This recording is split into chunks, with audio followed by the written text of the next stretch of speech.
Hamza the Ayyar, Adnan Madani. Dye me in your hue, my love. You are my man, O beloved of God. Dye me in your hue. My scarf and my lover's turban, dye them both in the hue of spring. Whatever be the price for dyeing, ask for it. Take my youth as collateral, dye me in your hue. These are lines from Amir Khusro, a 12th to 13th century Indo-Persian Sufi poet.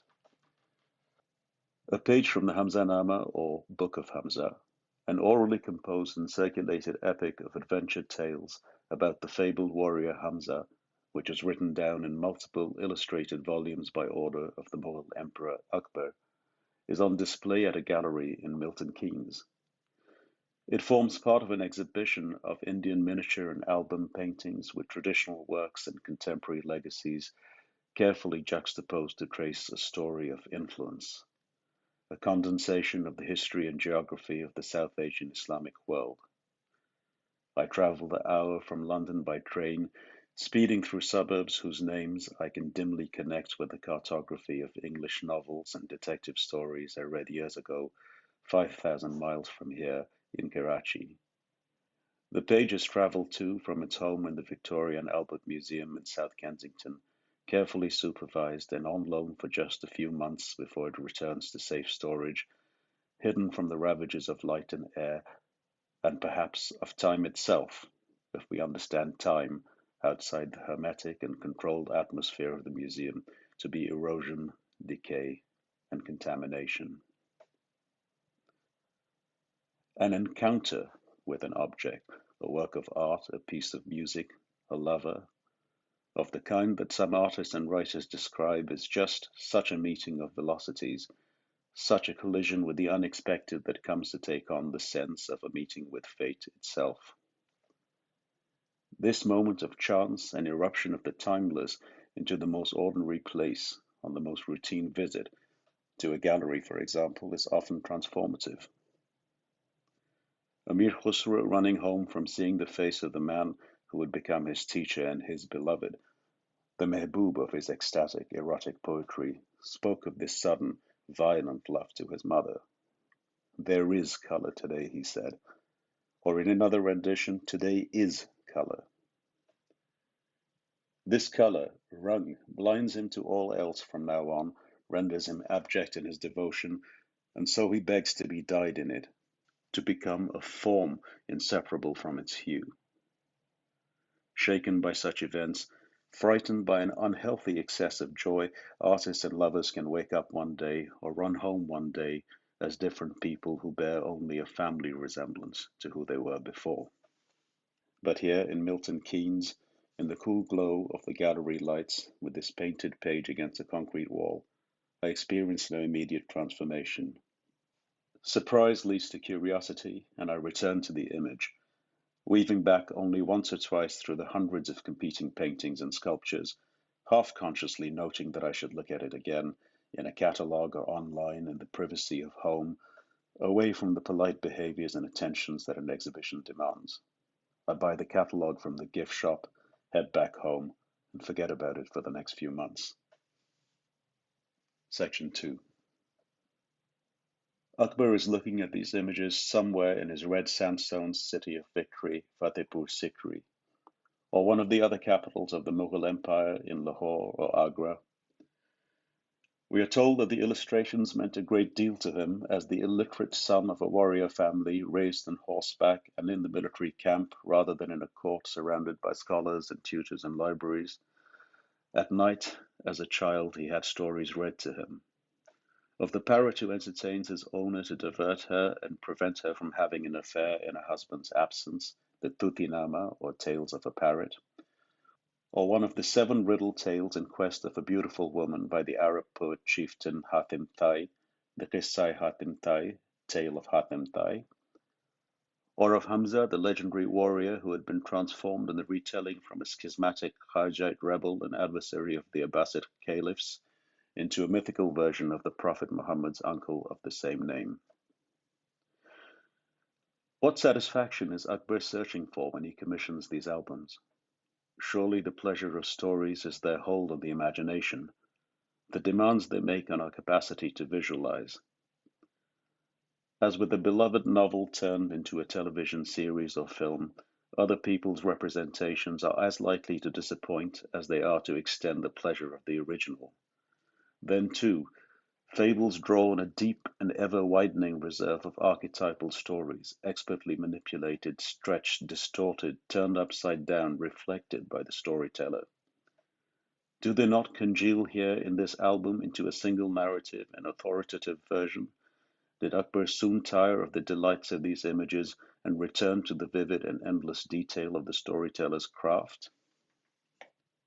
Or perhaps, like very many people who cannot internally visualize objects that are not present, he suffered from aphantasia, listening to stories, understanding their structure, following the narrative arc, perhaps suggesting in addition here a bold action befitting a hero such as himself there, but unable to populate these scenes with swords and fairies and blood and mythical creatures. In the Shahnameh or Book of Kings of the Persian poet Ferdowsi, the three-fingered bird Simurgh rescues Prince Zal and rears him as a own. When he has grown to manhood and his wife is suffering terribly in childbirth, the Simurgh teaches him to surgically remove the infant, saving both the mother and the child Rustam. How does the aphantasiac picture this bird? Golden-feathered and three-fingered, a female that suckles her young, what representation stands for the image of this impossible creature in their mind? The tale of Hamza is a hero's journey, but is always the vehicle for the real story, the tale of the Ayyar, the ruthless mercenary warrior, traveler and magician, the trickster who crosses borders and kingdoms as easily as he changes allegiances, changes form, changes the very shape of the story. The fable is a plastic form, and the trickster is its agent of change. Many cultures have tricksters, shape-shifting characters that move between animal and vegetable realms, the natural and the supernatural, deceiving conventional humans and defying conventional laws. Loki, Anansi, Brer Rabbit, in more or less humorous registers exemplify the ease with which laws and norms can be transgressed, indeed how elegant this existence without a hero's quest can be, breaking in and out of prisons and in and out of the main narrative. Unlike Amir Hamza, Umru Ayyar is a thief and a magician, whose only redeeming feature might be his lovability and his helping the poor, although even then we suspect that he gives money away because he cannot hold on to it, as many such rogues can't, because the high of the theft and the confidence trick is far better than the chores of accountancy and investment. Does the emperor, by candlelight, a day's work of statecraft and war done, dream of the life of Umro instead?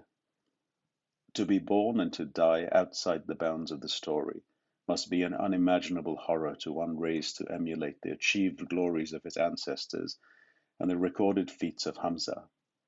And in that horror perhaps lay a vertiginous pull towards the anonymity of the bazaar, the ubiquitous poverty of the renter, the easing of life towards a death unburdened by meaning. Section 4. The pages of the Hamzanama were found by an Englishman, a museum curator at the Victoria and Albert Museum in 1881, plastered over the windows of some humble houses or huts in the Kashmiri city of Srinagar. At some point in time the images had been defaced, quite literally the faces of humans and angels and fairies, and animals too were rubbed to the raw surface or smeared with brown paint. Was it simply the Islamic or Mosaic injunction against images and idols that caused this act of destruction? And tellingly, an act not just of destruction but of preservation in being transformed into ordinary domestic ornaments. Did a generation grow up wondering at these faceless figures, idly picking out shapes and inventing stories around them like bored children looking at a pattern of wallpaper?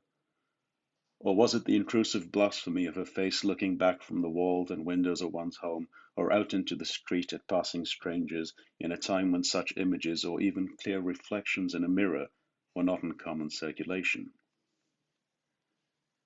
A culture that has fables, remembers them, memorizes them, embellishes them, transmits them, has no need for the image of the face, for the individual soul and its particular features, for the finely drawn face of Hamza, the fierce expressions of his companions, the dull power of the elephants. In such a culture, as Walter Benjamin said of Kafka's fables and parables, a gesture takes on infinite significance. A motion described and action undertaken moves along the surface of the story, between the allegorical and educational, the contingent and concrete. The face, especially the real face or body of naturalistic painting, of photography and cinema, takes us directly to the depth of the soul, the psyche, the individual ego, that other great myth of our time.